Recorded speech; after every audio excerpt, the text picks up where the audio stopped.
Well, some warnings from America, from the Trump administration as to the future of Europe. And I think these are warnings worth listening to, certainly in terms of an ally that we really do rely on. I think it's really interesting to see now how Europe is viewed across the world in terms of the insanity that has been allowed to go on over the past few decades, that has been ramped up even more in the last few years. Now, Spain is a key example, an amazing country, a beautiful country, beautiful people.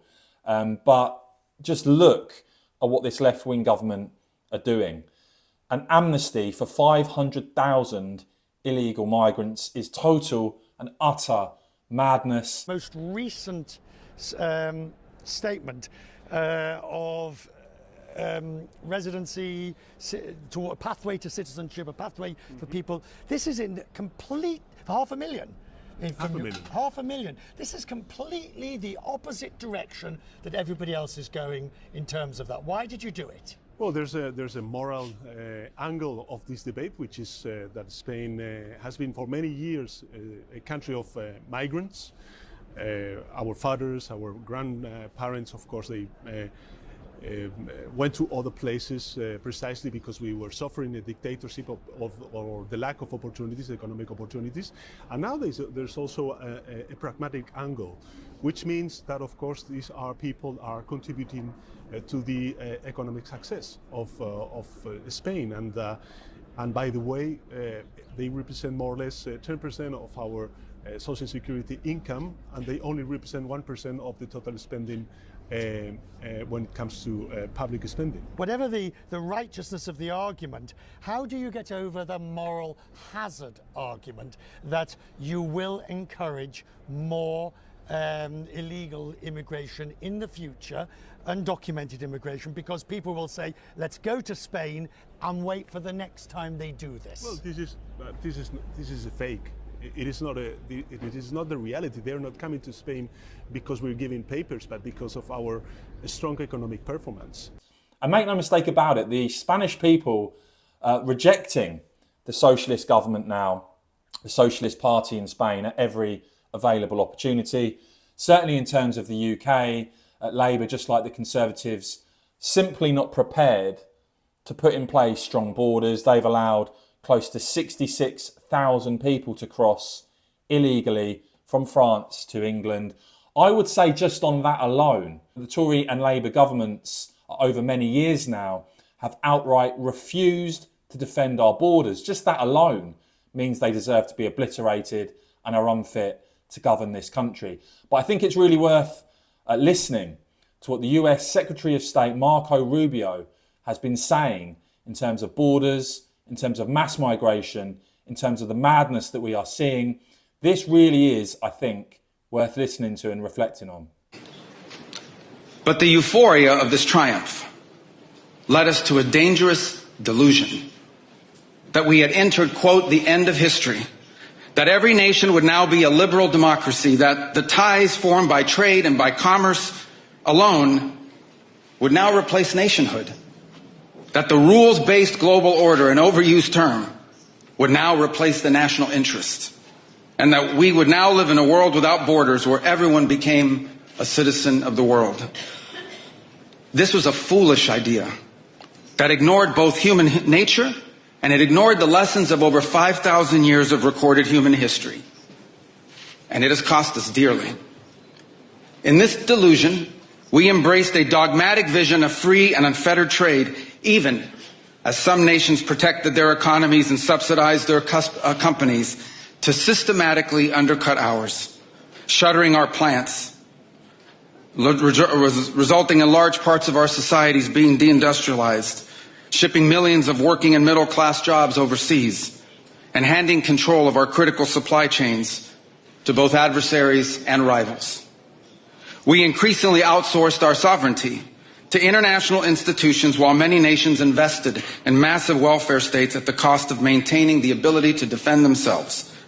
This, even as other countries have invested in the most rapid military buildup in all of human history and have not hesitated to use hard power to pursue their own interests.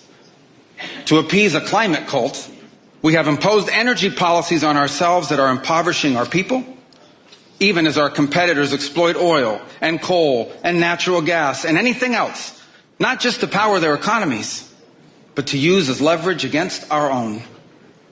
And in a pursuit of a world without borders, we opened our doors to an unprecedented wave of mass migration that threatens the cohesion of our societies, the continuity of our culture, and the future of our people. We made these mistakes together. And now, together, we owe it to our people to face those facts and to move forward to rebuild.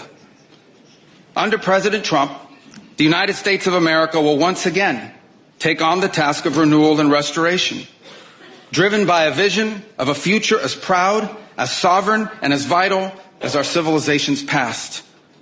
And while we are prepared, if necessary, to do this alone, it is our preference and it is our hope to do this together with you, our friends here in Europe. For the United States and Europe, we belong together. America was founded 250 years ago, but the roots began here on this continent long before. The men who settled and built the nation of my birth arrived on our shores carrying the memories and the traditions and the Christian faith of their ancestors as a sacred inheritance, an unbreakable link between the old world and the new. We are part of one civilization, Western civilization. We are bound to one another by the deepest bonds that nations could share, forged by centuries of shared history, Christian faith, culture, heritage, language, ancestry, and the sacrifices our forefathers made together for the common civilization to which we have fallen heir. And so this is why we Americans may sometimes come off as a little direct and urgent in our counsel. This is why President Trump demands seriousness and reciprocity from our friends here in Europe. The reason why, my friends, is because we care deeply. We care deeply about your future and ours. And if at times we disagree, our disagreements come from our profound sense of concern about a Europe with which we are connected, not just economically, not just militarily. We are connected spiritually, and we are connected culturally. We want Europe to be strong. We believe that Europe must survive. Because the two great wars of the last century serve for us as history's constant reminder that ultimately our destiny is and will always be intertwined with yours. Because we know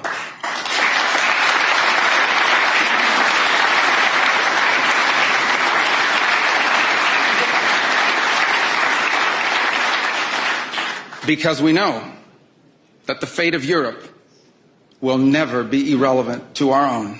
And you've even got, get this, you've even got these comments from Hillary Clinton, of all people. Watch this and let me know your response to all of this in the comments below, please. But I think this all shows you, the Rubio comments show you how this madness in Europe is now being perceived across the world.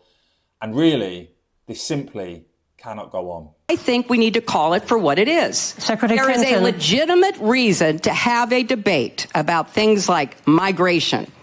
It went too far. It's been disruptive and destabilizing, and it needs to be fixed in a humane way with secure borders that don't torture and kill people.